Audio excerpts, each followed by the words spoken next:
Hello, ladies and gentlemen, welcome to episode 165 of the GenGaming podcast. I'm your host, as always. I am Tyler, and joining me we have Justin. Hello. And we have Gables. What's up? Hi, I'm here. All right. So, those of you that have not listened, maybe the last couple weeks, we are doing our top 30 games of all time. This is part 3 of those games, or of these podcasts. So if you have not listened to episode 163 or 164, I highly recommend you go back and check those out. They're pretty good. And lots of prizes and just fun conversations. But this is the final one. This is 10 through 1 for us. We're going to start off with me going with number 10. I am not prepared at all. Let me get my notes out. Killing the time by talking. I am ready to go. It is 2000's WWF SmackDown. This is the best wrestling game with no question of all time. No argument can be made about it at all whatsoever. My list is final by law. It I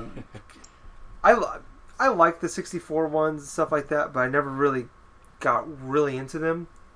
And this one really hooked me when it actually had like a career mode. There's no stories or anything like that. It was all really kind of random, randomly based. But I remember this game came out in 2000.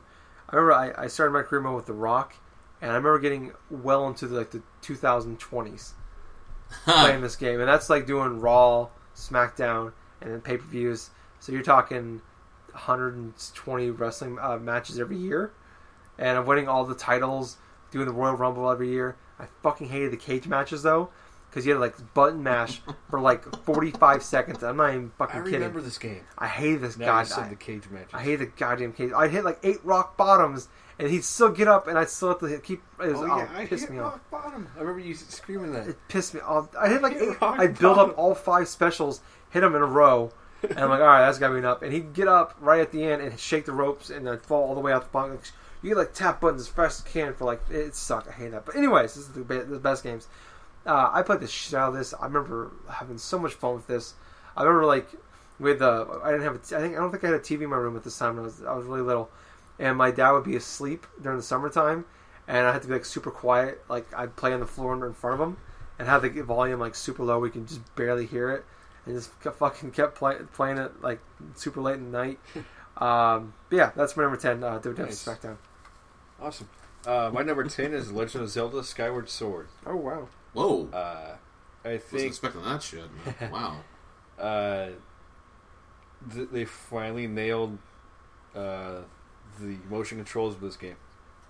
It feels amazing. This game, Skyward Sword, has probably the most fleshed out story to a Zelda game. It's very good. I remember that standing out very much. There's quite a few cutscenes in this game. Spoiler alert!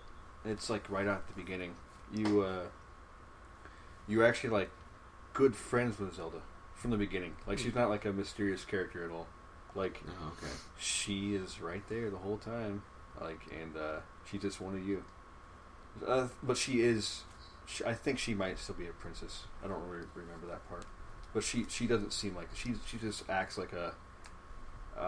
She's down to earth. Yeah. In a way. As far as like Zelda games go, Play Jane Carroll. like fantasy type of game.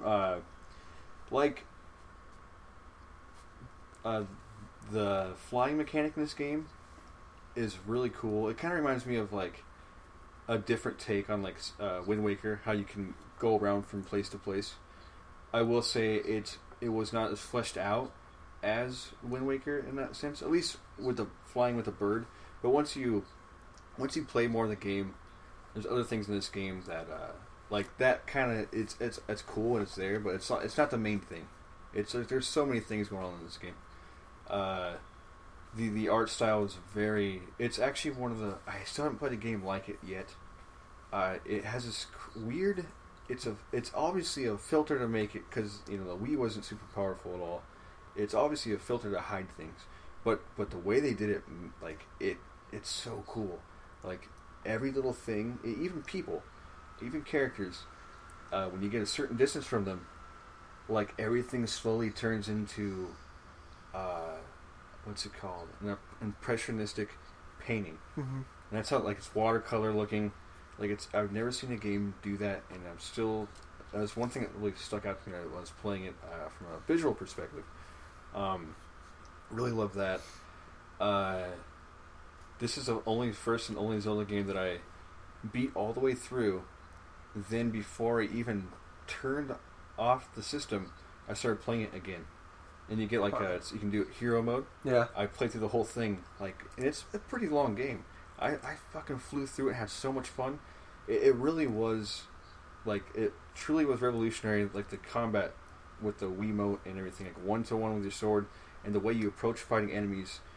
Yes, there's still things they've always had in the game, like Z targeting, but just the way you go about the enemy's design completely changes because there's ones now. You start you don't notice it at first, but then you suddenly realize, oh man, this guy's got a weird little spot missing over here, and or oh man, this person's only weak spot's right in the middle, so you just thrust the sword right through his belly or whatever, and it just feels so good to do that. And there's actually moments in the game, it's funny because it's actually the name is Skyward Sword.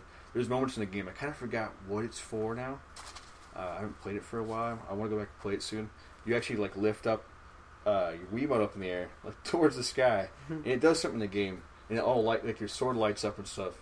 So I just thought it was kind of funny. It's like Skyward Sword, but just there's the ending segment of this game could be my favorite ending segment in the Zelda game. Just the puzzles and there's a lot of surprises in this game, a lot of cool things that I never expected. You thought the game was over, and then it's oh shit, there's this whole other part. That happens a lot in this game, and yeah, there are things I don't like about it. I don't like how the only way to get from it's unique in the game. It's cool. To fall into a new area is falling through a little hole in the sky. You kind of fly towards it. It looks like a warp thing, kind of. Yeah. Then all of a sudden it has a cutscene where you're flying down. Yeah, it's really neat though, because you're flying. It feels like when you hit the ground, on virgin soil. There's only critters there and stuff like that. But yeah, I fucking love this game.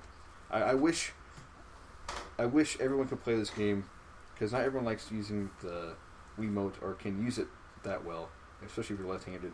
I hope someday they can make this game so you can play the normal controller. Normal controller. But yeah, that's my number 10. Right. I went pretty long there. Yeah, you're right. This is our top 10, so it makes sense. Number 10 for Gables. Mass Effect 2. Oh, wow. Mass Effect 2, the side missions and getting to know each of your crewmates before recruiting a lot of them to go to that last Reaper mission, that was pretty fun in and of itself. It's just crazy how, a lot of the game in and of itself, yeah, it's the middle of the series, but I feel more or less it's the best of the series because of how much you get to, explore in terms of, the character development between you and your crewmates, from Mordin Solis to Miranda Lawson to Thane and stuff like that, and all these other characters you meet throughout your journey and stuff. I mean, sure, you could choose to recruit them or destroy them based upon what your actions are. I mean, having Legion, your whole Geth crewmate and stuff like that, and having Grunt and stuff, the Krogan and stuff like that. I could just remember all these awesome story moments, but the thing about it is the gameplay is there too. It's a great third-person action game. It's in and of itself. I mean, sure, it took out a lot of the RPG elements, which people loved in the original Mass Effect, and I did too. But at the same time, the game is much more accessible to play, in my honest opinion, than the original Mass Effect, and I really loved the story aspect of it more so than inside certain parts of the original Mass Effect. But But yeah, that's pretty much my number 10 game, Mass Effect 2. It's just fucking fantastic. I can go forth, and I've done a couple dozen playthroughs, but I've never been able to beat it on the hardest difficulty to get a platinum for that game. Very cool, man. Someday I'll play a Mass Effect game. You should. You're great. 3's okay. 3's great. Just the last 20 minutes sucks. My number 9 is this is the greatest game in that franchise. Definitely top 8. 2005's Mario Kart DS. Oh. I always liked the Mario Kart games, but never really got into them. Like I thought Double Dash was okay. 64 version was okay. Super Mario Kart was awesome. But Mario Kart DS was the first one I really got into. I remember I got this for Christmas, and this is back, and like you could do the online play. I bought the online. I ordered the on Christmas Day. My mom bought it for me, or my parents bought it for me when I told them about the online play for it.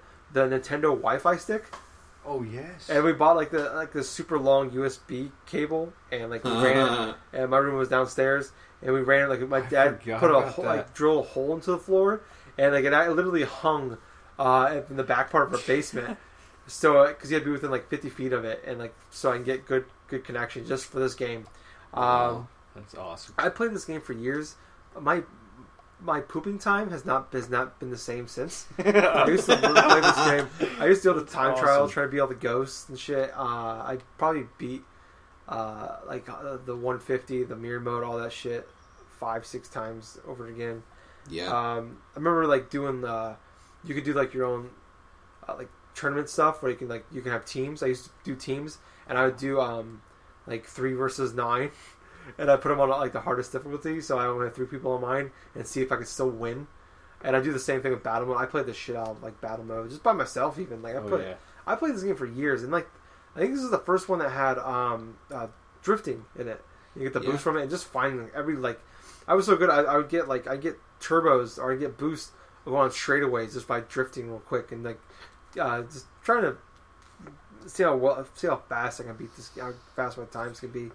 Trying to beat everything with 60 points every single tournament. The map on the bottom was cool.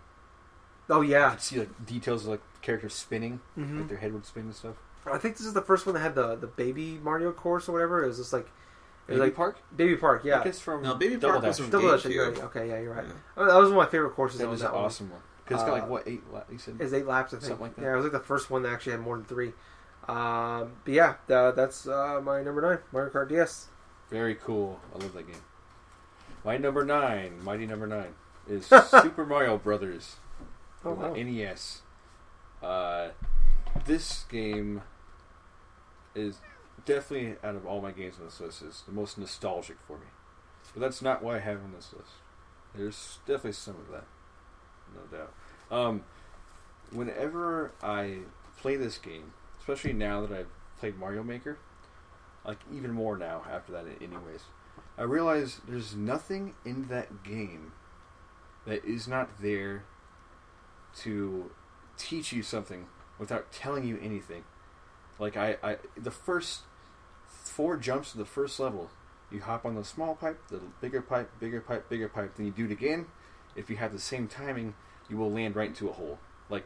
There's things like that. This game just teaches you so well.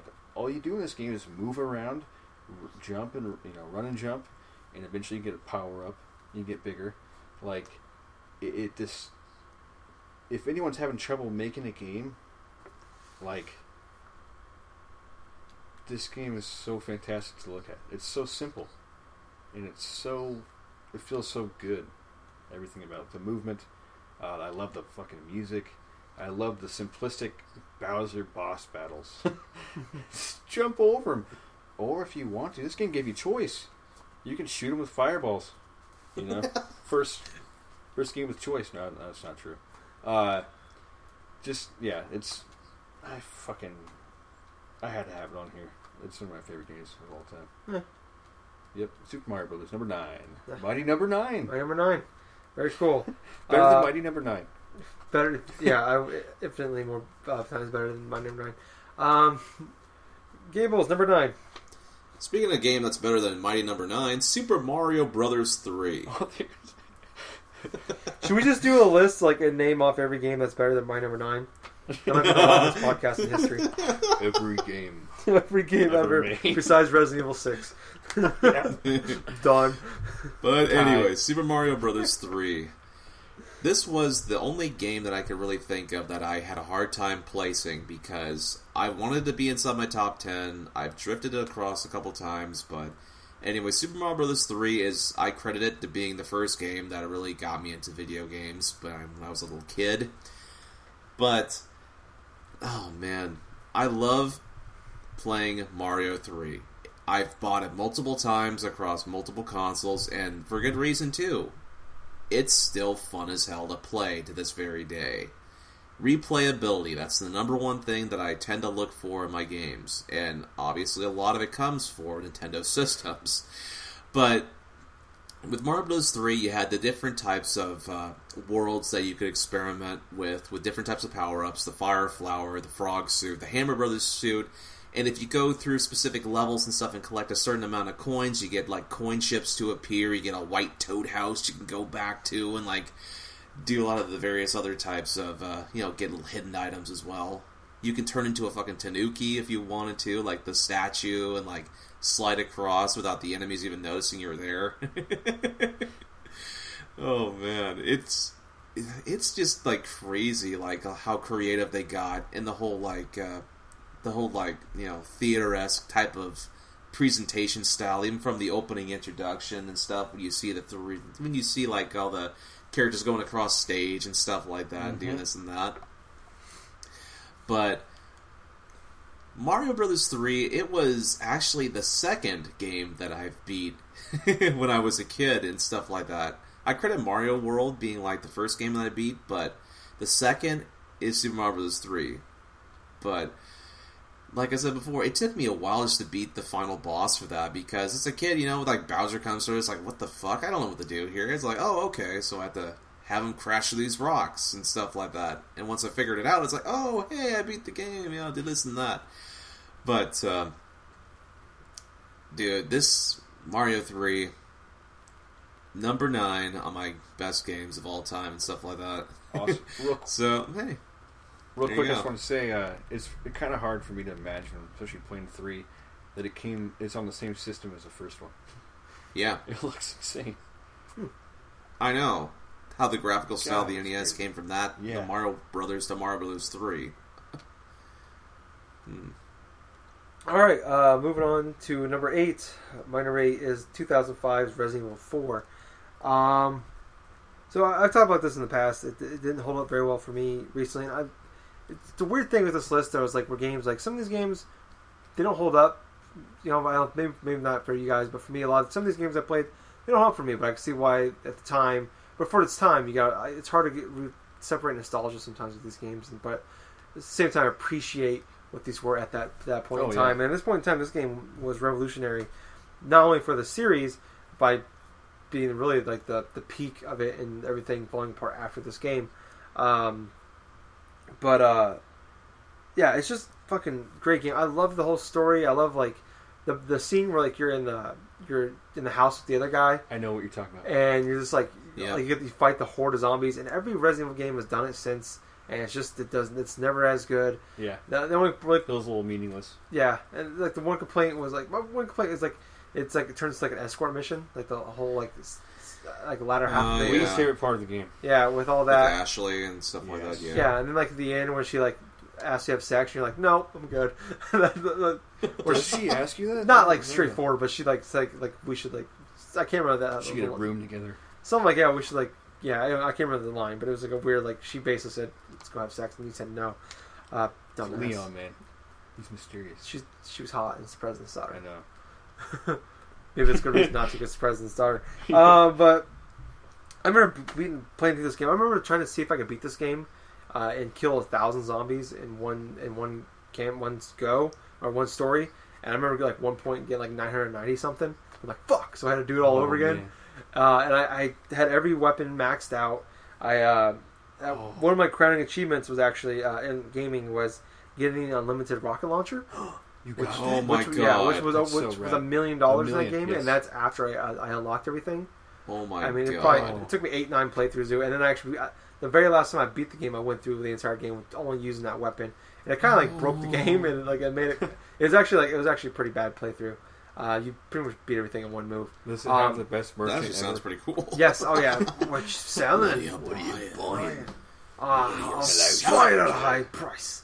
Yeah. And then the fighting Kaiser, I think it is. The whole when back when fuck, what they called it? It was like the first game I played with quick time events. Quick time events. Yeah, back when they were still cool. Yeah, it felt that cool. whole boss battle when you're like it's quick time events was awesome. That whole knife fight was fucking sweet. It was, dude. That's probably my favorite part of that whole game at that time. But yeah, that was awesome. That is my number 8, Resident Evil 4. Very cool. My number 8 is Resident Evil 2. Oh wow, okay.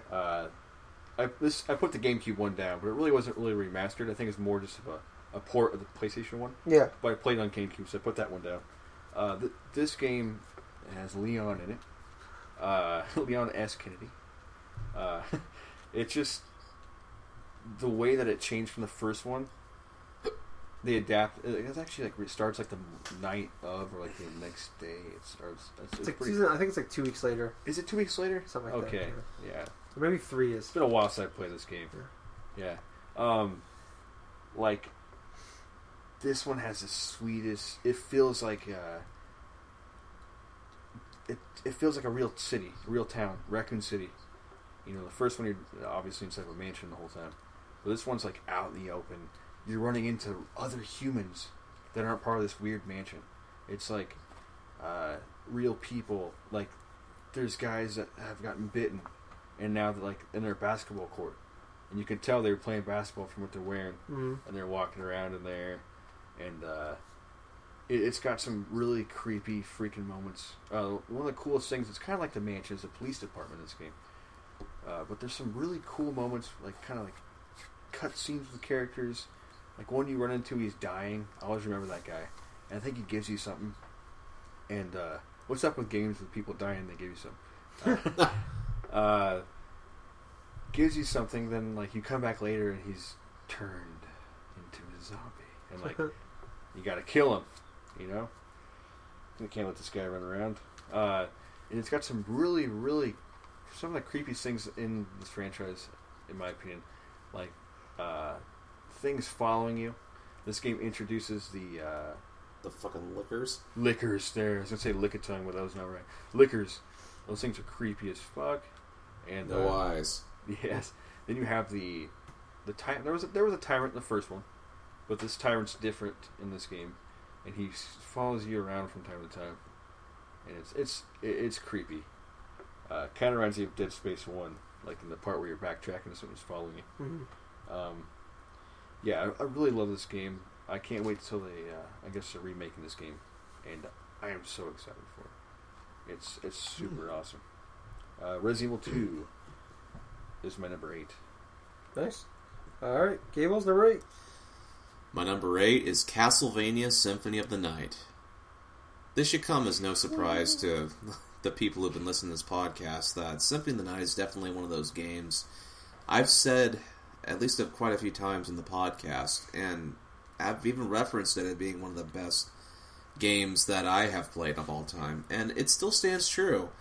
I played it on the original PlayStation back around 2003 or so when I rented from a Blockbuster, and I've played through this game, I kid you not, from the span of 2003 onwards to now, at least around 12, maybe 13 times. I actually had it to where I was playing this game through almost annually every single year. Because that's how much I like the game. Because I kept finding different ways to play it. Like I could play it with all the full weapons Alucard had, or I could go forth and play it with the Chrysogrim, which you would have to get from like grinding a specific enemy and stuff, which would make the game kind of broken because here you have a lightning fast sword and stuff like that. It's just mowing down like wave after wave of like demons and stuff as you're going progressively through the castle.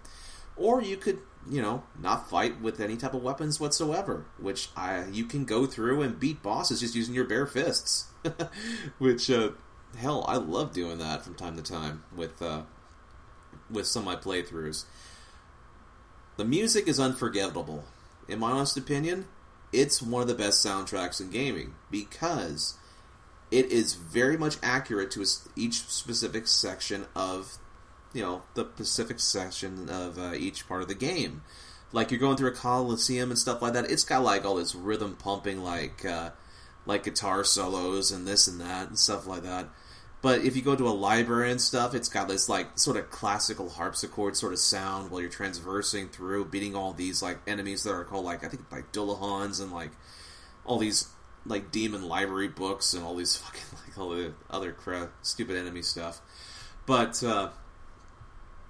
just transversing through this game, finding out like what the different bosses are, which a lot of them are based upon Greek mythology, like Medusa, Scylla.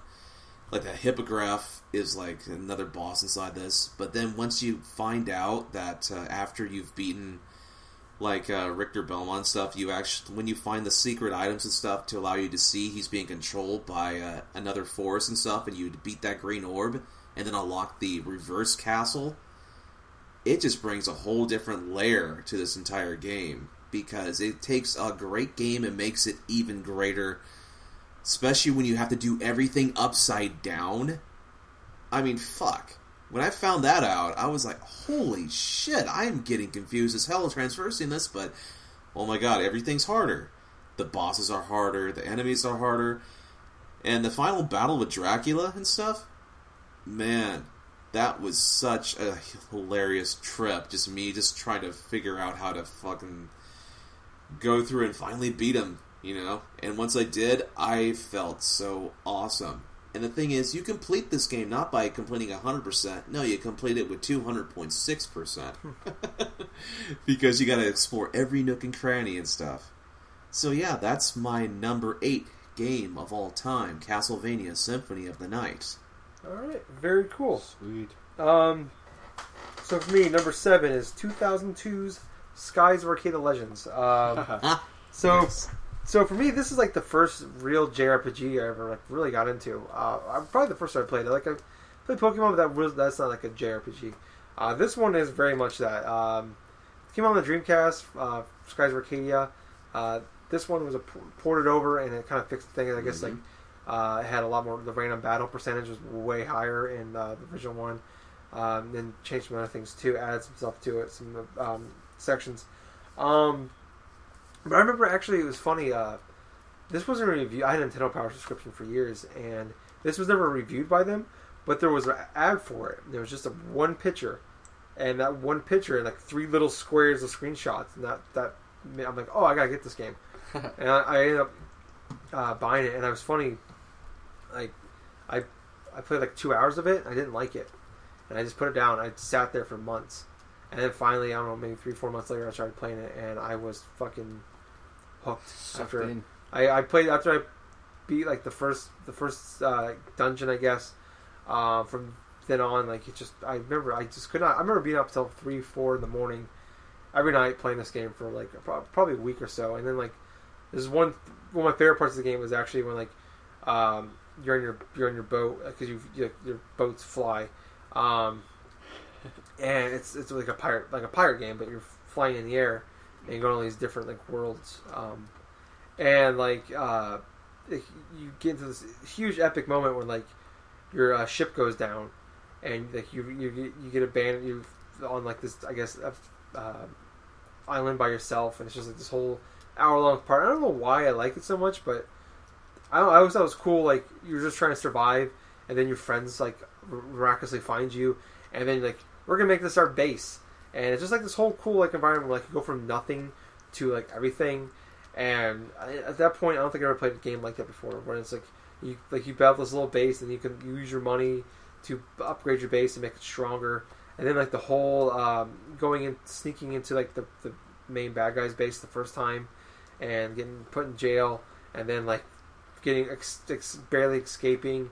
And like it had like the whole Moby Dick thing where like you have this one guy lost his arm to this whale, and you end up like later on in the game he disappears, and you find him, and he finally finds the whale that he's been trying to capture for so many years. I think that's actually what takes your ship down. So he finds him, that's and cool. He destroys your ship. And at the end, like you realize like he didn't attack you on purpose, and actually he died. The whale dies, and it's just like this whole thing about I can't remember the exact reason, but like why, but like you end up like feeling bad for this this whale, and just like the whole final boss, everything, the whole final section was fucking awesome. I love the ship battles were really cool. Everything about this game was great. I thought the only thing I didn't like, this was the first game I think I played where like you beat the game and it starts you off at the like and you go back to play. It doesn't like the game isn't finished. It starts you back off right before you fight the final boss. So you go out and explore this stuff. I don't know. And games to this day have always bothered me about that. I don't know why. Because it's kind of cool because that means you can just go out and you can do all the side stuff if you want. But to me, it's always last boss. I like it. I can see why you don't though. It's just weird to me. This never feels complete. I don't know. That's my number 7 is Skies of Arcadia Legends. Awesome. My number 7 is the original Donkey Kong Country, the Super Nintendo. I said when I talked about the second one that it's better in most ways, but I still like the first one the best. I think it has my favorite music in it, Aquatic Ambience, I think it's called. Yep. And it has, I don't think it's in the second one. No, it's in the first one. Who is he? He's the coolest rideable thing, in my opinion. It's the Marlin? No. Swordfish. He's in the second one. Is he in the second one too? Yeah. Unguardian. Yeah. Well, he's in the first one, god damn it. And that's what happened first. Yeah. And I love this game. I actually played through half of it last night before. It still fucking holds up. It's awesome. It's not easy. Of course not. The first minecart level in this game is it's fantastic. It's really fun and it's challenging. Like there's shit that pops up on the screen quick. You be ready. Like I love another world that I really love is this snow world. And I love when the snow is falling. There's like eagles and stuff like throwing little nuts everywhere. It just feels really cool. Like it's like a very unique platformer, as like compared to like Mario or something. It it's cool. You can like do like a weird like somersault that goes down into like a hole almost. You can like jump out of there somehow. There's a lot of cool little things. And I actually just found out a new game mechanic that I didn't know you could do. You know how you can do the ground pound with Donkey Kong? Mm-hmm. I didn't know you could do that on people to kill them. It's like, it reminded me of Donkey Konga, because like it was like almost like a rhythm game. Because those little guys with the sharp teeth were coming at me. Yeah. And right when they got next to me, I hit it and boom, knocked them off. Next one, hit it, boom, almost like little dots coming across. You got like time. Yeah. Like maybe that's where that game came from. But yeah, it's just a really awesome game. And just like I didn't talk about it much for the second one, but this game also looks very beautiful, especially at the time. Like it was, I remember looking at it. I was like, wow, this is the most insane, like best looking game I've ever seen. Like it has like this, like almost like Mortal Kombat, but it's like a 3D rendered, like real looking stuff on it too, like patched onto it. And the backgrounds look really cool. And the lighting and the dynamic levels, like they change. Like one of them starts out like morning time, daytime, then nighttime. Like that shit is cool. But yeah, fucking love that game. Donkey Kong, number 7. Nice. Country. Gables, number 7. My number 7 is my number 1 from the games of all, the game generation I know what this is. podcast. Super Mario Galaxy. Mm-hmm. I love the original Super Mario Galaxy. The level design, the whole creativeness of the whole thing with Mario and stuff. It was literally one of the most fantastic games I've played on the Wii when that originally came out. I loved going through the hub world, going exploring different types of planets. The game could get so hard too when you're going after the extra stars and stuff like that. I remember whenever like a red comet star would go by, and all of a sudden it's like the whole boss battle would be getting harder because you only are allowed one hit before you die. Oh yeah. Yeah, that was intense right there. But once you complete all that and stuff, you can get to unlock Luigi, play through all that as Luigi and stuff like that. Oh man, it still remains one of my favorite games to play on that Wii, on the original Nintendo Wii and stuff. But oh man, it's just I really don't remember too much like about it at the moment and stuff like that because of the only time I played it was obviously the first run when it first released and stuff back around 2007. I want to say 2008. 2007. I remember getting the coin with my pre-order and stuff, which I still have. Me too. I loved playing. I just loved playing the different worlds and stuff because you got a chance to play as the bee suit and stuff like it with Ice Mario, I think, as well. I'm thinking, but man, those are some like creative like worlds in of itself, and I hope that when the NX comes out, there's going to be a Mario game more similar, not like more similar, but as crazy and as inventive and as creative as Super Mario Galaxy was. Definitely. So yeah, that's my number 7, Super Mario Galaxy. Awesome. All right, very cool. For me, moving on to number 6, it is. I've talked about this game several times. I've said it's one of the top 10 games that I've played multiple times. I think the most recent game on this list, from my list, 2013's The Last of Us. Nice. By far the best story in the history of gaming. Just with the emotions that these characters make you feel. Like, I fucking everything about this game. I love. This is one of those games. I honestly don't think I have a complaint about it. To me, might be the closest to a perfect game that I've ever played. As far as for what it's trying to be, I guess the AI walking in front of the enemies that's the complaint, but that's but just the whole story about like he loses his daughter, and then like the whole story about how he doesn't want anything to do with this girl, and then like his friend dies and he's kind of stuck with her, and like this is like she can basically save the world kind of thing, and then go through this whole game, and then like the relationship that these two build, this bond, you can feel like a father-daughter bond going on here, and just like one of my favorite sections of the whole game, I think a lot of people's are, is the winter. Mm-hmm. Where I forgot the name of the character, and I feel stupid. Ellie. Ellie is the girl. Joel, thank you. When Joel gets hurt, and you have to and Ellie is basically on her own and trying to make sure he survives, and going through like the woods, the whole sequence, trying to get the deer. Oh yeah. And then you find you meet up with that one guy, and he turns out to be creeper. He's a creeper. Yeah. And the whole basically it's kind of like the Resident Evil 4 moment where you're trapped in the house and you're in that warehouse and you're fighting off those hordes of infected, and then the whole section where it's like the only boss battle in the whole game, but like when you're Ellie and you're trapped in that burning bar with them, and like that whole scene, and then at the same time you got Joel he's kind of like dragging himself, just fucking destroying everybody in his path to get to her. It's fucking sweet. And then the whole last section, like when you get to the hospital, and you're just and the decision that Joel makes, where it's like he lies to Ellie about what actually, because she was basically she had to sacrifice herself to save the world, and he kills everybody in the hospital. And he's like, no, I'd rather have her than save the world. That game is fucking brilliant. I love that game. Last of Us, number 6. Awesome. My number 6 is Super Mario Galaxy. The Wii. I picked this one over the second one because not only is it the first one, but I actually love the hub world. Yeah, I love it. It's like a unique place you can run around on. Yeah, you can run around on the head on the second one, like the ship, but it's not quite the same. I think this Mario game has probably more of a story than any other Mario game, and I actually liked it. In the context of Mario, I thought it was fantastic.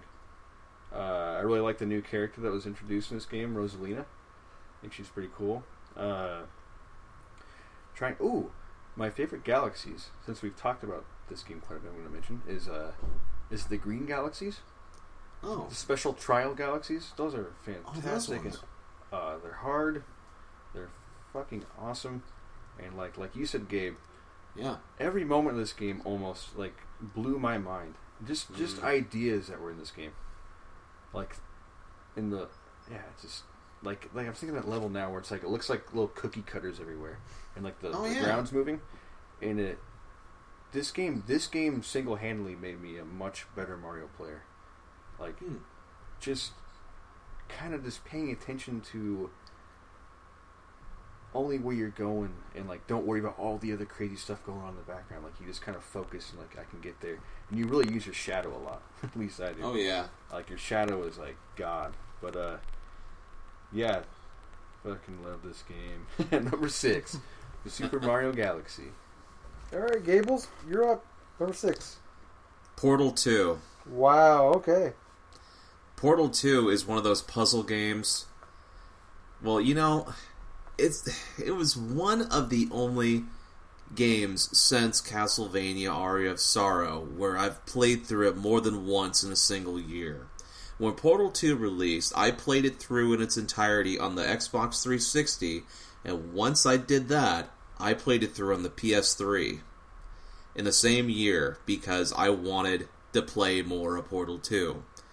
Going through that whole single player thing, just playing as like Shell and stuff, going through like battling like with Gladys and with Wheatley and stuff like that, and going and like just coming across the random references and stuff like that, the whole like shtick, like jokes and stuff like that about her science project and like the lemons and stuff, and like the whole Gladys being a fucking potato because of some mishap and stuff. That was so fucking well done, and sort of and like the hilarity is.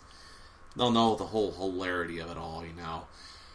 Oh man, the puzzles were so creative. They were so like fucking inventive too, because a lot of the times you'd be stuck there for like about half an hour figuring out how the hell am I supposed to get past here?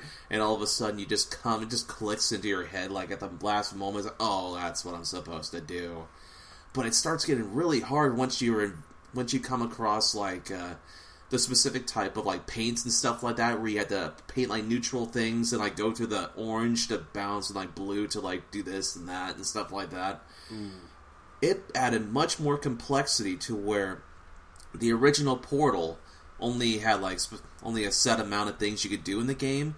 Inside Portal 2, it added so much complexity and so much more stuff you could do in sort of the context of the game and of itself that it made you think more outside the box in terms of solution. It's incredibly, even like the final moments and stuff, when you finally go forth with the last boss and then you figure out, oh, okay, there's a hole in the ceiling right here. What if I shoot a portal up there on the moon? And all of a sudden you do it and everything else is all fucking things, and it just goes into that hilarious thing with that malfunctioning robot just going, space! Oh, Wiley, I think it is, or Wheatley? Wheatley. Yeah, Wheatley. I like space. And anyway, that is my number 6 game of all time, Portal 2. That game sounded amazing until you mentioned colors. Unless this game has like very unnatural colors, it's like super bright colors. It's very bright orange and blue. Okay, I could probably do that. Yeah. You can do that. I always want to play this game. He's colorblind. It's very good, dude. Yeah. Moving on to number 5. Mine is 2010's Mass Effect 2. Yeah, I fucking love this goddamn game. We've talked about it a lot over the course of our time podcasting. But probably the best ensemble of characters in one game.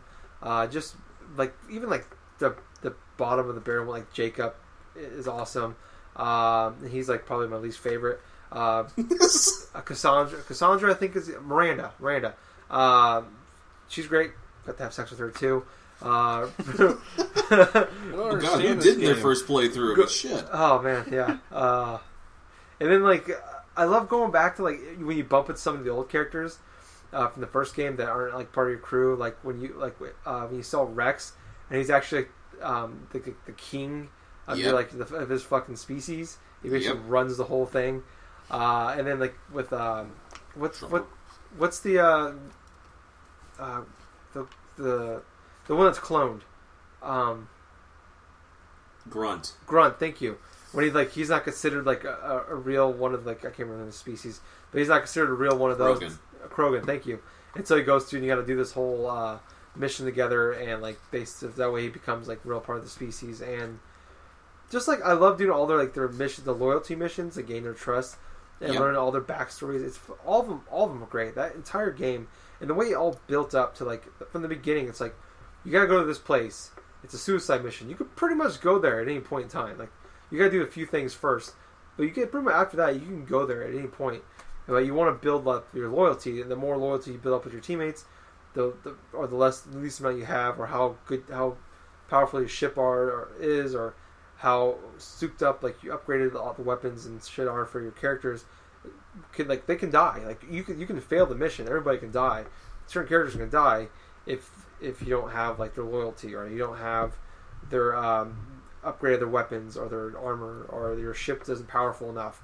Like I actually went through. I remember beat the game. I tried beating the last part 5. I beat the last part 5 or 6 times, trying to because one character died every time, and it was a different character.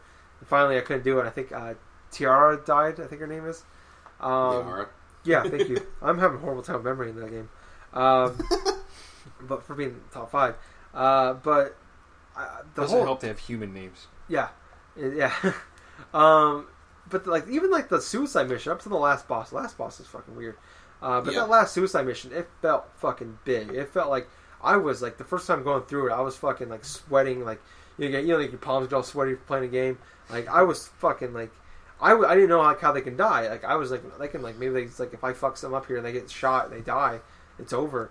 And just going in through that and trying to, trying to get that all these waves of enemies, and trying to survive those, and you get split up characters at certain points. And trying to figure out who would be best for each situation. That game was great. I love it. I love the improvements they made over 1. When they took they kept a lot of the RPG elements that were great about the first one, but they upgraded they vastly improved the shooting and took a lot from the Gears of War series, and really did a good job of spinning the RPG and the Gears elements together to make this game even better. That's number 5, Mass Effect 2. Awesome. My number 5 is Legend of Zelda, the Wind Waker. Okay, I was gonna say, really? Yeah, you guys have both talked about this game. Let me see here. Oh, I really like the aspect of when you're sailing around at nighttime, you can find treasure and stuff. That was really cool when I first started doing that. Oh, yeah. I love all the details of the art style. You roll and you see a little thing of dust behind you. I love when the bombs blow up. It's fucking awesome. In this game, can't you put bombs in your arrows? No. What am I thinking? I think you're thinking Skyward Sword. Oh, I think you're right. Okay. Yeah. This game's awesome. Took the wind out of your sails, no pun intended. Yeah. I do recommend if you play this game. The GameCube one still looks great on a regular TV, but I recommend playing the HD one because it looks fantastic. Yeah. God, there's you guys pretty much touched on my favorite things about this game. One thing I don't think you guys talked about. I love how the Master Sword, and you feel it, it becomes more powerful as you play the game. Oh, it has light coming off it. And it reintroduces the mirror shield, which is just fucking awesome. And I love you can pick up weapons and throw them at people, and throw them at things. It's I'm kind of just naming little tiny tidbits. One of the funnest things I've ever done in this game is pick up a pig and throw it in the water over and over again, and it gets pissed. It's pretty funny. Apparently, lots of people do this. I watched some YouTube videos before. Yeah. Bacon. Like I said earlier, last time, you guys had one of the games. I love the details with the characters, animations as their facial expressions. I like it has some stealth in the game. I like that. Just overall, this game is a very well polished game. There is a little bit of fat, like you guys were talking about the shard collecting. At the time, I never thought it took anything away from it. But now I look back. That was a weak point of that game, and it's much. I'm glad they trimmed it out for the re-release of it.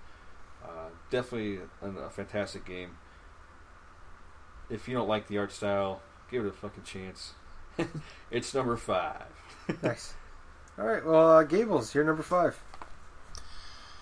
Pokemon Heart Gold and Soul Silver.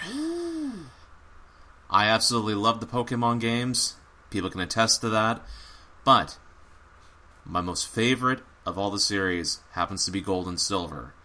But Heart Gold and Soul Silver, both, I believe, outdid the originals and even Crystal itself because of the way that it improved upon every aspect of what made like Gold and Silver and Crystal lacking. But the reason why I do love playing the games like Heart Gold and Soul Silver and stuff is, like what Tyler mentioned before, going through, playing the entirety of the game, then having to go through the Kanto region and going through and playing Red and stuff like that. But it also included different types of like TMs and stuff. There were like levels were adjusted to like the gym leaders and stuff. The gym leaders levels were adjusted to your levels and stuff when you went through them initially. So it's a little bit harder of like, say, like a gym battle in terms of like how you're supposed to do things and do this and do that. Plus, it was awesome going through playing like with specific types of Pokemon that you know, I used to play a lot of. Like I played like Dragonite, like Togetic, and like all these other really like nonchalant teams that I used to use and stuff like that. But yeah, when I got Heart Gold and Soul Silver initially and stuff, I was really looking at the time to replace my original Gold, Silver, and Crystal copies because their batteries had long died and stuff, and I had no idea how I was going to replay these games until Nintendo announced, okay, remake, okay, let's go ahead and do this. I'll give you my money now. So, having gone through both of them, and even going through the events where you learn that Red, not like Red, but like the antagonist, the guy with the red hair and stuff like that, you learn that he's Giovanni's son through like the Celebi event and stuff like that. It's just crazy the amount of details they put inside that, like the games in and of itself, like how much content was like crammed into one game. And it kind of makes me hopeful that Sun and Moon will do the same thing in terms of like cramming so much good content into like a single game. So yeah, that's my number 5 game of all time, Pokemon Heart Gold / Soul Silver. All right. Nice. Very cool, man. So moving on to number 4. My number 4 is 2001's Super Smash Bros. Melee. We talked about a ton already. You guys both had it on your list. I think it's the third best Smash Bros. Game. Obviously, with the latest one being the best. And I thought Brawl was better. But this one's more of a time and place kind of thing, where Brawl was awesome. I love the whole single player mode. That was really cool. And that was my biggest complaint about the new ones is they took it out.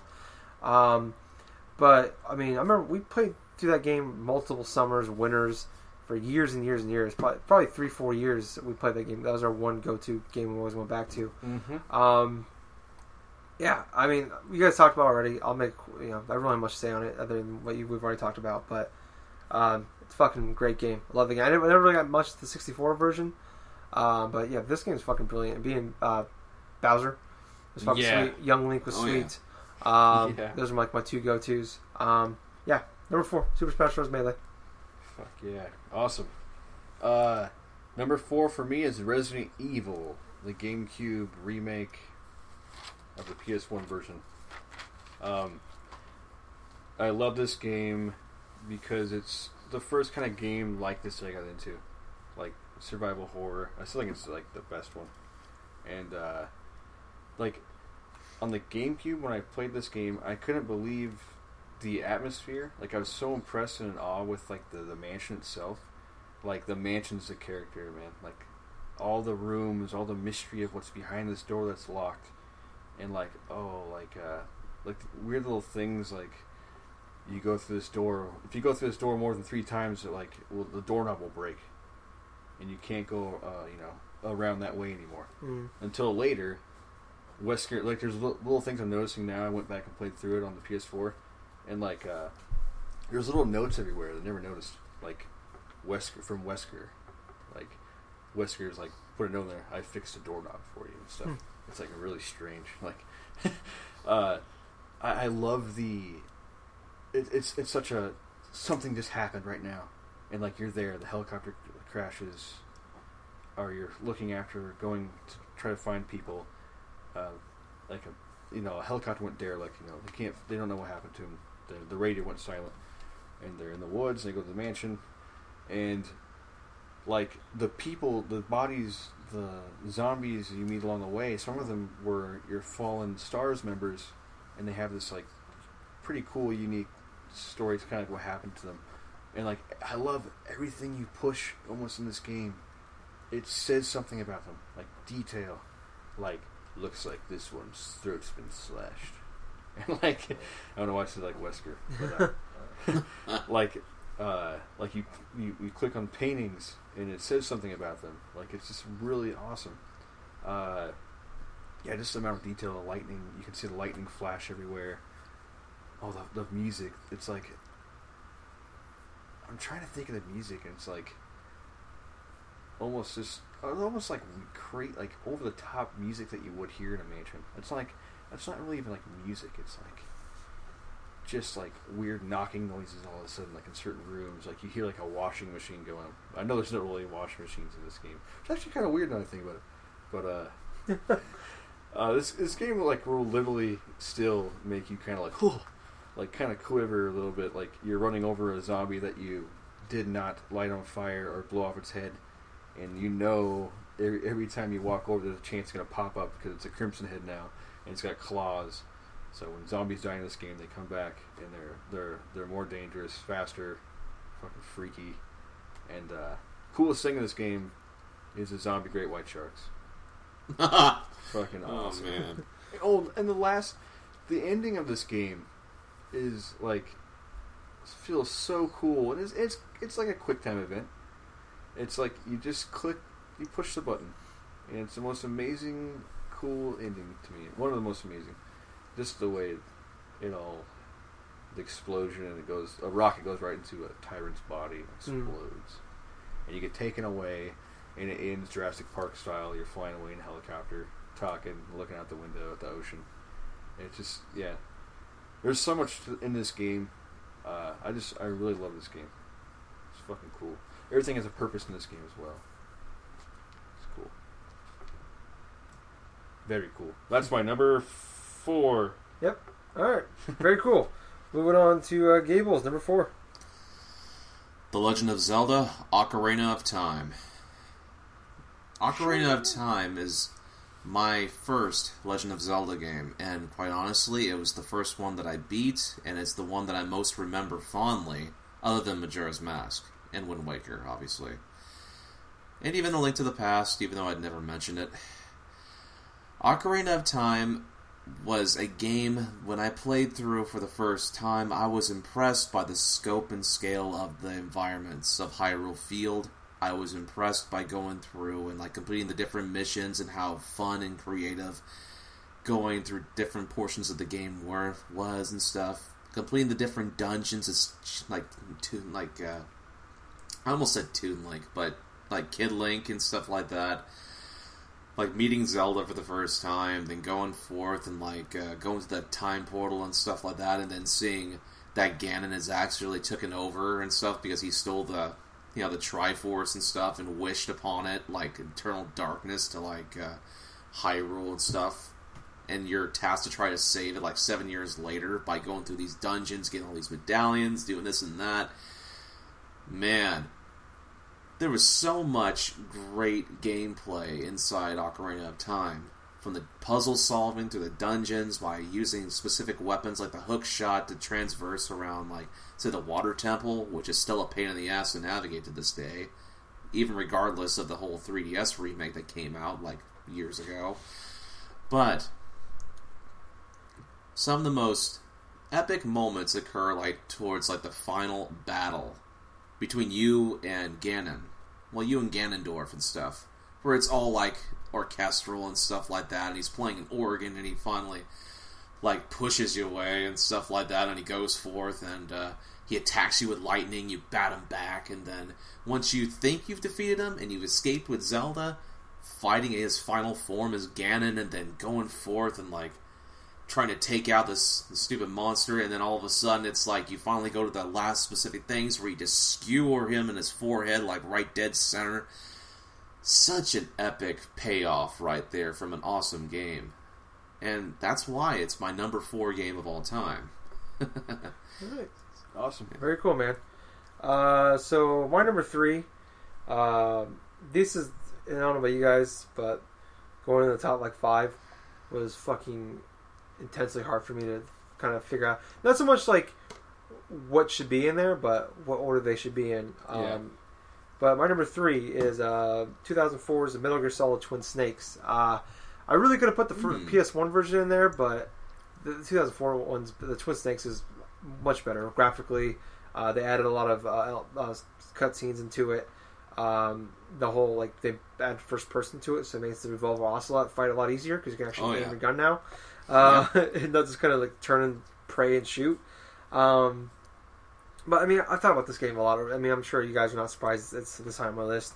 Nope. It's the game that made me a gamer. I consider or one of. And I played through this game. Oh, man, I don't know, 5, 6, 7 times on PlayStation. I remember getting on GameCube. My mom bought it for me. It was $20 at this point. It was a couple years later, I think, or a year later maybe. And I got really good grade. I got all A's and B's, and it was during spring break. And my mom, because I got a really good report card, she bought me this game, Twin Snakes. And I remember actually going through, and I purposely went through it. I kind of like what you were talking about a few weeks ago with Resident Evil, when you beat through the game and put it on very easy. Mm-hmm. I actually went through it and I beat this game on very easy, and I beat it on easy, medium, hard, and then very hard, all in a row. And just fucking love this game. Just everything I can right now in my mind. When you guys were talking, I was just kind of thinking of what I wanted to say. I was I played through the entire game in order in my head. That's I know that game back and forth. I can probably go through right now. I probably my skills are much worse now because I just with time, this game probably hasn't control wise might have aged as well. But I could probably go through right now and know exactly where to go at every point. Everything about this game is brilliant. I think just the beginning, going through, and then when you're in the scuba gear, and then when you're going up the elevator, and he's taking he takes his all the scuba gear off, takes off his the mask he was wearing, and fucking the whole the music kind of hits a high note, and it's just this awesome reveal of it's fucking Snake. The whole thing is fucking great, man. I love that game. Metal Gear Solid Twin Snakes, number 3. Awesome. My number 3 is Super Mario 64. Wow, there you go. No surprise there, huh? Nice. This is the first game that I ever played on Nintendo 64. Or when we got this game, I was super amazed with it.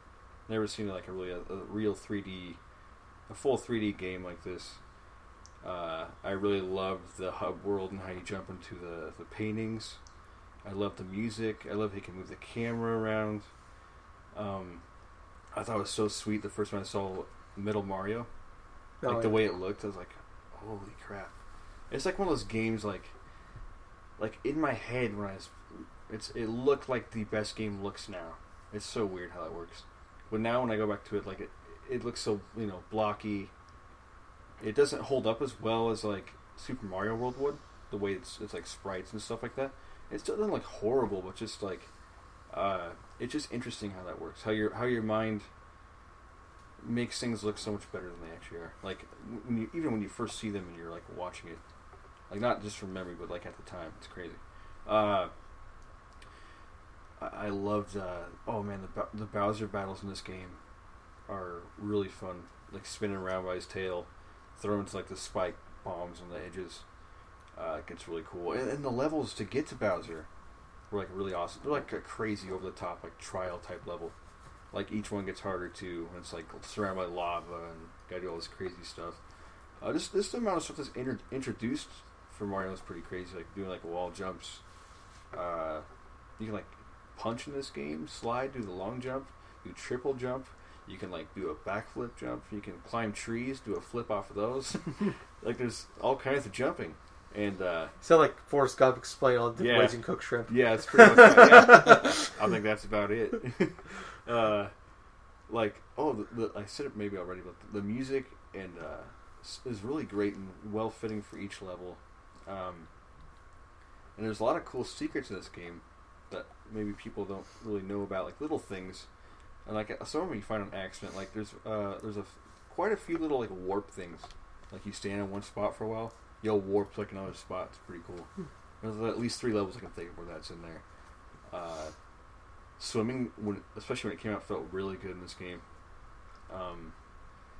Actually, there's a creature in one of those, like I think it's the first swimming level. It's like an eel, and there's like a star on his tail. And that thing, when I was a kid, actually kind of creeped me out. It was like in this little like black hole. You see its eyes, and it come out of there, start swimming around, and oh man, just this game just fueled my imagination. Like it was crazy, and that's why it's my number 3. I'll always remember this game. Very cool, man. Yeah. Well, Gables, you're number 3. Persona 4. Ooh.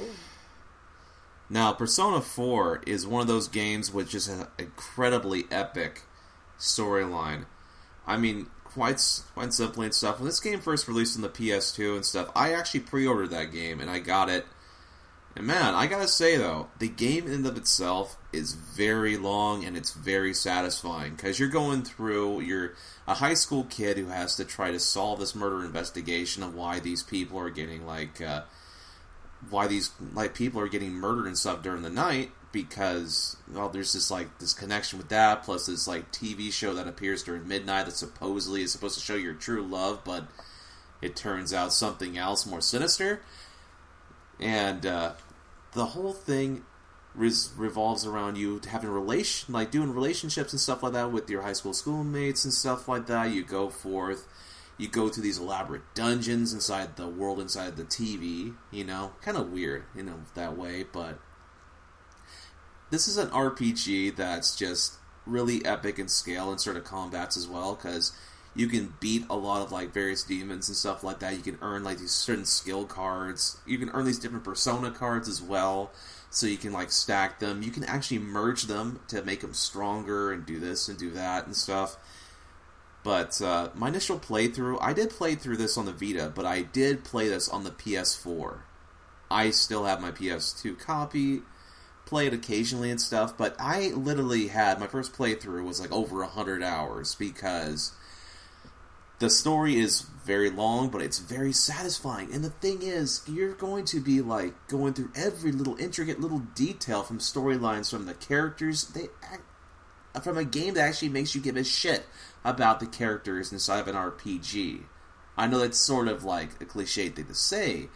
However, it's more than true inside Persona 4, because you are meeting your characters and stuff like that. You get to bond with them and do all sorts of various activities together, and your whole thing when you're attending high school and stuff, you're supposed to improve certain aspects of your status and stuff by creating all these social links. And if you have a social links with various amount of members of your party and stuff, you get to perform these super attacks that only those two people would know together. And it just makes it more of a complex sort of feel in terms of RPG gameplay. So that's my number 3 game, Persona 4. Awesome. Very cool. My number 2 is 1998's Pokemon Red, Blue, and Yellow.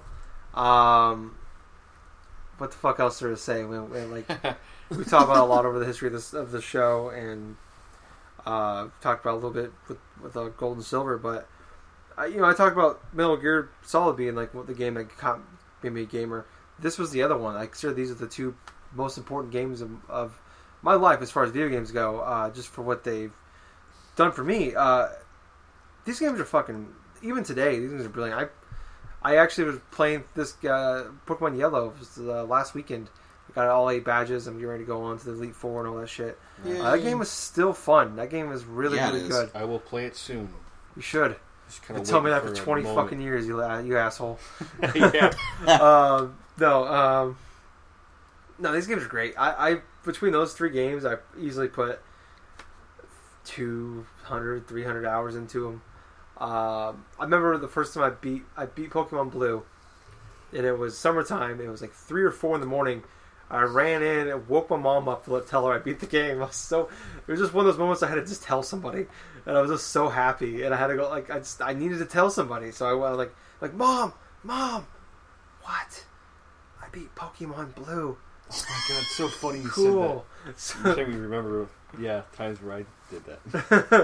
It's funny. It's just kind of like I was thinking of when North Carolina State in like the 1980s, they won the NCAA basketball championship, and Coach I can't remember his name, Coach V, was like so excited he was just running trying to find someone to hug, and that's what this moment was for me, like just being in that game, and then being I know you.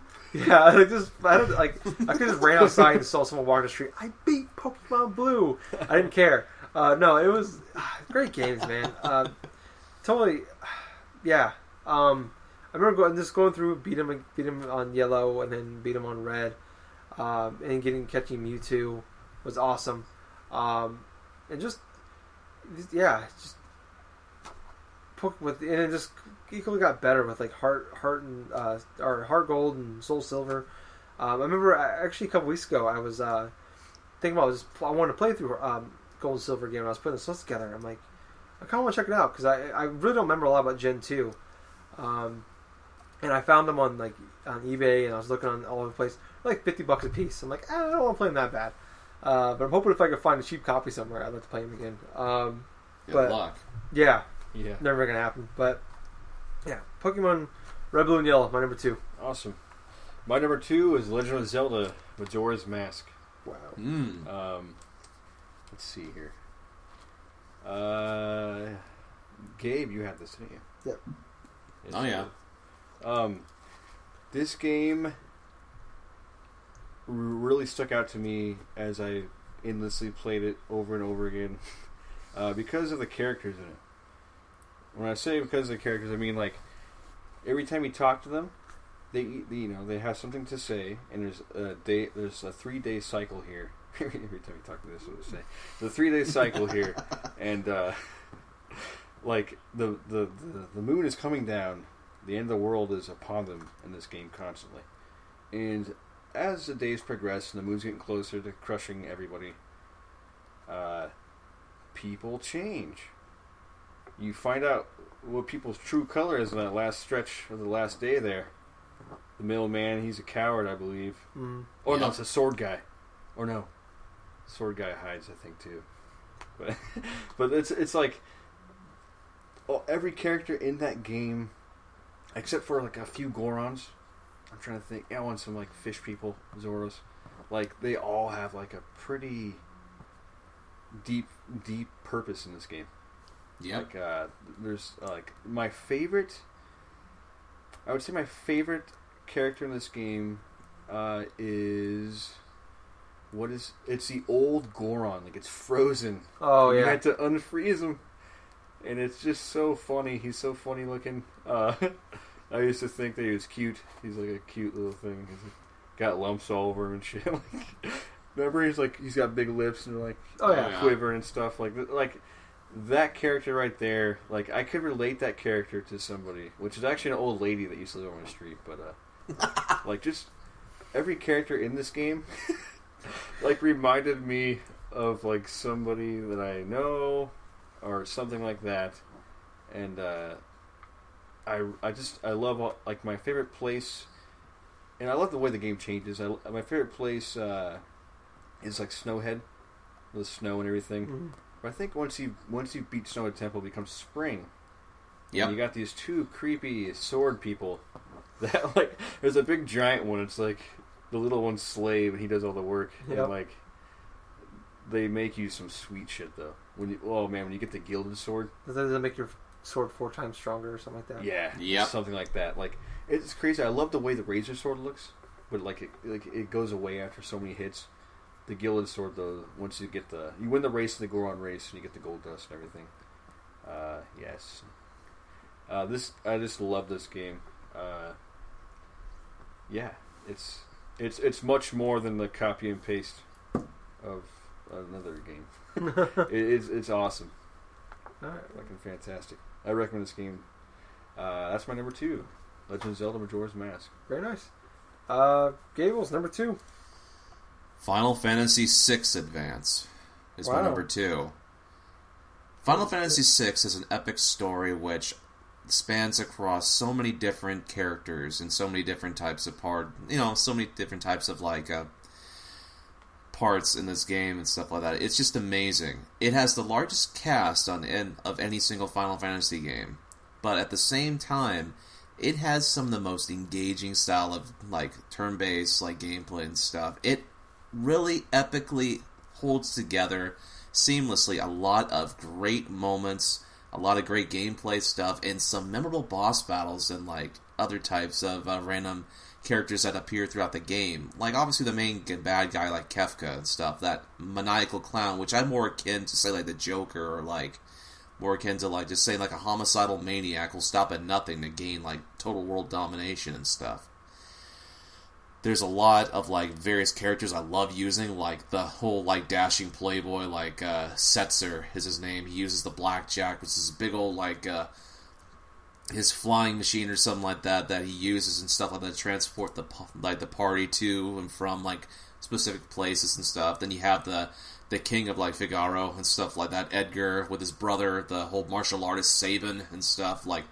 The way you use Sabin is by using all his blitz stuff, is by going in, just using these random input commands and stuff to use these fighting moves. I can just go on and on about the specific characters and stuff like that in this game, because I love this game so much. But there are so many good boss battles in it as well. You have the battle once you get to a post-apocalyptic sort of world and stuff. You get to face a boss by the name of Death Gaze, which is just some just gigantic-looking moth abomination, which looks like a fucking demon, which is kind of scary to look at, but he's totally a fucking bitch when you finally get him. Oh man, I need to sleep soon. Anyway, I start rambling incoherently whenever I don't sleep at time.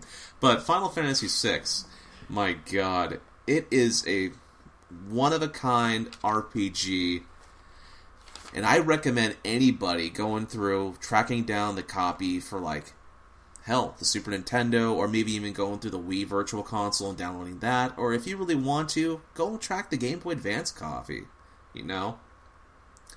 So yeah, that's my number 2 game of all time right there. Final Fantasy VI Advance. Alright, well, we were finally at number 1, guys. It was 4 in the fucking morning, we're at number 1. 6 fucking hours. Yeah, we've been on this call exactly 6 hours. So, my number 1 is 2008's Metal Gear Solid 4. This is really tough. This was not one of those games where it's in my top 5, but I would place. I just thought about it, and it was just this great culmination of my all-time favorite series. And I know 5 is technically the last one as far as when games were released, but this was it. This was the last one in the actual timeline of the whole franchise, and it was just it was a great game, and it hit it was almost the best of for this franchise, where it took all the cool moments and did it in a great way, and it made sense in the crazy ass world of Metal Gear where not a lot of things make sense. But just going back to Shadow Moses, or seeing Psycho Mantis again, or just fighting Liquid Snake with Ray and Metal Gear Ray and Rex. Oh my god, that scene! The fight on top of the destroyed Metal Gear Ray, or I think it's Rex, I can't remember which one it is.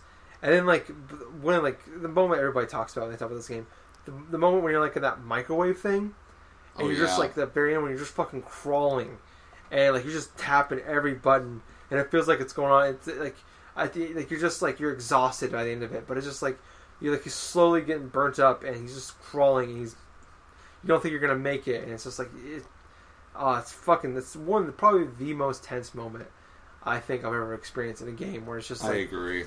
Button mashing for minutes. Crazy fucking moment. And then the multiple hour plus long cutscenes. The last cutscene I think is almost 2 hours long. Yep. And there's no pausing. No, there's not. Holy. Yeah, this game is fucking crazy. This is this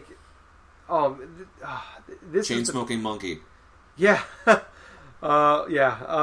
whole fucking thing is fucking brilliant, man. Just at the end when Meryl marries the soldier that shits himself in the first game. That's fucking the whole part is crazy to me. Shits himself. Yeah, there's this one guy who Awesome. gets nervous and he shits himself. Johnny. Oh Yeah, my Johnny. God. Yep. It's fucking get married in the back of a sounds fucking. worth I know, it right there. he's the dude that fucking gets himself knocked out by Meryl and stuff, and he's all naked with his ass up in the air in the first game. Yeah. It's just hilarious. It's great. Yeah, man. It's just it's everything you wanted in the Metal Gear game. It's everything you wanted in a game. Maybe a little bit, maybe a couple hours taken off of the cutscenes. I think there's 16 hours of cutscenes in this game. Oh But, my God. Some of it's so fucking crazy. The part where you're riding the motorcycle, and you find out who your mother is and all that shit. It's just fucking insane. And then the trip back to Shadow Moses. Yeah. Everything. I love everything about this game. It's fucking brilliant. And the whole last part with Big Boss. This game is great. I love it. Awesome. I wish it was on PlayStation Now or was just re-released for PS4. Yeah, no That shit. one- it's the only one I haven't beat other than 5 multiple times. Yeah. In the main story, the main ones. So I would love to go back and play it again someday. It's the reason I bought a PS3. Yep. Too. It's still Same here. Single-handedly stole the system for me. But yeah, that is my favorite game of all time. Awesome. My number one favorite game of all time is Pro-name Steam. Dig Dug. Doug. Dig Dug. That'd be on top 100. 300. Who would be my top 1,000? Number Pac-Man one. Number 1. Legend of Zelda Ocarina of Time. Yeah, I Or knew it. Ocarina of Time, whatever you like to say. I like saying Ocarina. I Ocarina. knew it. Ocarina of Time. This game transcends, to me, its franchise. This game could have been any game, but it happened to be Zelda. When I play this game, I am Link. I feel like Link, even as a 27-year-old man. I feel like a child. I wake up like every other day, in the forest, living in a tree. and living in the tree. And I'm not the fairy boy they thought I was. I'm actually a Hyrulean. Justin, everybody knows you're a fairy. And yeah, the Deku tree told me. No, this game is, oh man, it's crazy to me. Tyler was talking about Last of Us being a perfect game. You can't really think of many complaints. Mm-hmm. This game to me is a perfect game, but I do have very slight complaints. I'm going to say those really quick. Jabu's belly. That part sucks. It's cool. The concept of it is awesome, but I don't like all the weird little flaps that you have to remember where to fall through. That's the weakest part of the game to me. And the water temple, I actually really like the water temple, but there are parts of it that I don't. There's one part in particular where you can actually mess up. Yep. In the Master's Quest, especially if you don't do one door correctly with a key. But it's actually kind of hard to do. But yeah, that's why it only happened to me once in the Master's Quest. But this game, the moment you this is actually a very cinematic game. There's no talking. It's full of cutscenes. It's pretty emotional to me, pretty deep. Especially when you leave, when you're going across the bridge for the first time once you beat Deku Tree, and you're about to leave these people that have been your family forever, your friends and stuff, and a chick, Saria, stops you, and it was the coolest moment is because she doesn't really want him to go, but he has to go. It's his destiny, and she gives him an ocarina, and it's not the ocarina time, gives it to him, and he could stay there, it'd be easy, but he just turns around, doesn't even look back, and just runs. Then all of a sudden you're in Hyrule Field, and shit is happening out there. This big crazy helicopter looking thing that flew out of the ground. Put in. It's crazy because when you start walking, I think it becomes nighttime by the time you get to the bridge, and it sets up for a pretty awesome cutscene, if I remember correctly, with Ganondorf on a horse, and he's got. This could be later, actually. Actually, it is. It's later. 3 sorry. emeralds. Yeah, you're right. But when you're walking across for the first time, or any time, it becomes nighttime, Skeletas, or not Skeletas, these zombie dog things pop out of the ground. You have to kill them. I feel like I'm talking about the almost understood things about this game right now. The music in this game is so awesome. My favorite music in the game is the Forest Temple. It goes so well with that the forest. Like, I don't know how you'd even say, like, the way you think it would sound in a really cool song. But it sounds so cool. It gets your blood pumping when you play it, and the tempo is just amazing, by the way. But I think the coolest moment in this whole game for me, besides like the ending and the journey, like the journey is so great. Like meeting Sheik, and he teaches you songs. Yep. And it's such an emotional thing, and the songs are so cool. Like the way they're played, each one's unique. You know, you can warp from temple to temple eventually, and each time you play it, it sounds really cool. Like I still remember them. If someone gave me a controller, I could play probably every song on there. It's like Bolero Fire is really cool sounding. I was gonna say my favorite part though is like when you first pull the sword for the first time. You pull the sword out of the stone after you get the 3 emeralds, and you become an adult, and your voice is even changed. You make your little noises. It's like, oh shit. Like, and I know I hadn't even hit puberty yet, and like this is just like super crazy to me. Like, oh, it feels like that's me. Like I don't know. I kind of played the game as a hero. Like I think I would be. Like I kind of looked at it like that was me if I would become older, and that's how I want to be. If I like, it'd be cool to be in the situation, like to be able to do that. Like it felt so amazing. But yeah, there's just so much stuff in this game. Like the hook shot and the way you use it is like completely crazy when you think about how games were back then. And like when it came out, like you shoot across the thing like way across, and even like the camera changes and stuff. Like there's so much stuff you can do in this game and mess around with that it's remarkable to me that it came out on the N64. There's just so much stuff in this game. And yeah, I mean, I'm missing all kinds of stuff. This is the kind of game where I don't even want to talk about it. I just want people to ask me questions about it.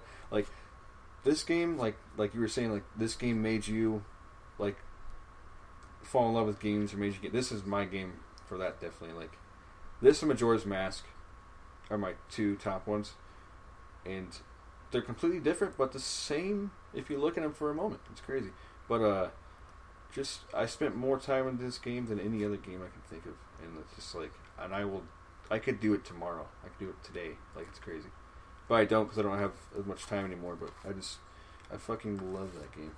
It's a masterpiece to me. Nice. And yeah, that's my number 1. Very cool, man. Well, moving on to Gable. You're number 1, bro. The final moment has arrived. Yes. My number 1 game of all time is Chrono Trigger. Oh, shit. Whoa. Chrono Trigger. I played through this game initially when it was released on the Nintendo DS. Every single moment of this game that I played through felt epic. Felt awesome. Felt like I was going through something special from the get-go. From the swell of the musical theme to the go forth and going through each section as Chrono, going through and fighting all these bosses, going through all these specific moments and stuff like that. Just discovering all these time-traveling elements and stuff, going to the past, going to this going to the future, going to just random bits in time. You know, you travel to all these faraway places, like say in all the dinosaur times. You go to the medieval times. You go to like sort of a purgatory, like the end of time, where you have this this old guide or something that instructs you to go to you can go to these specific type of time portals. You get to learn certain abilities by encountering a strange creature called Specchio or something like that, where you can learn a various amount of things to go forth and do things and stuff. And the most awesome thing about it all of these insane boss battles that you're going through, and some of them are really unexpected too. The thing about Chrono Trigger is each time, even with the final boss, Lavos, all throughout the game you're warned of a specific type of boss that you have to face. His name is Lavos. He's a parasite that comes from worlds and stuff and digs his way through the earth and stuff. And the thing about it is the Day of Reckoning is of a specific date in the year 1999. And when 1999 arrives, the creature comes forth, and he spews forth from the earth, and he just literally devours the planet whole. So, in order for him to do that, he has to spread, he spreads his seeds further outwards and stuff. He goes from planet to planet, doing this and doing that. And so you're tasked with trying to defeat this almost undefeatable, surmountable, alien that's just invaded this planet.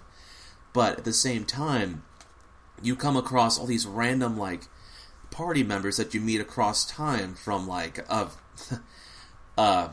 this warrior that's been transformed into a frog warrior. His name is, obviously Frog.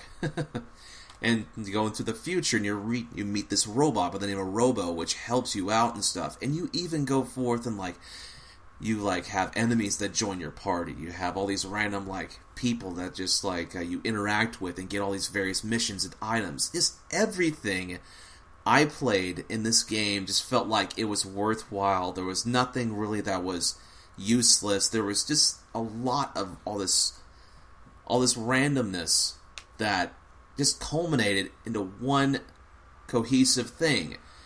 Even though if you were to go to a section, you didn't understand a specific part of, what am I supposed to do right here? If you go to another time, the puzzle becomes clear, and this is what you have to do in order to progress.